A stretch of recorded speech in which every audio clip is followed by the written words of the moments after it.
Good morning friends. তো দেখো আজকে আমি একটা রান্নার রেসিপি দেখাচ্ছি তোমাদের। তো আমি এটা করবো পটলের ঝাল সর্ষে দিয়ে। তো পটলগুলো কেটে দেখো আমি মাঝখান থেকে গোটা গোটা রেখেছি, কিন্তু মাঝখান থেকে একটু ফেলে দিয়েছি, তাতে নুন মশলাটা ভালো ঢুকে। তো চলো ফাইনালি কড়াইয়ে তেল গরম হয়েছে, তো পটলগুলো আমি দিয়ে ভেজে নেবো। এখানে পটলগুলো আমি ভালো করে লাল লাল করে তেলে ভাজবো, যাতে দেখতে ভালো লাগে। পটলটা তেলে না ভাজলে খেতেও ভালো লাগবে না, সেই জন্য পটলটাকে ভালো করে ভাজতে হবে।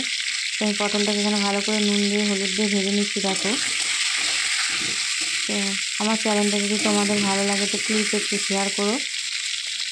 তো পটলটা এবার আমি এখানে মশলাটা ব্যবহার করছি দেখো। এখানে আছে সর্ষে, সাদা সর্ষে, রসুন আর পোস্ত আর কাঁচা লঙ্কা। তো এটাকে আমি শিলেই বেটে নেবো, মানে এটা অল্প পরিমাপটা খুব কম, তো মিষ্টিটা আমার হবে না। তো দেখো পটলটাও ভাজা হয়ে দেখো কি সুন্দর লাল লাল করে পটলটা ভেজেছি।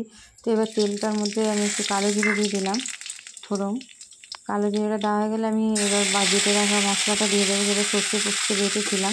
এটা সাদা সর্ষে দিলে ভালো লাগার জন্য আমি এটা সাদা সর্ষেই ব্যবহার করেছি। তো এখানে হলুদ আর অল্প নুন দেবো, কেন নুনটা আমি আগেই অ্যাড করেছিলাম। আর দেবো একটু পরিমাণ মতো চিনি, তাহলে এটা চিনিটা দিলে খেতে একটু স্বাদটা অন্যরকম হবে, ভালোই লাগে এটা।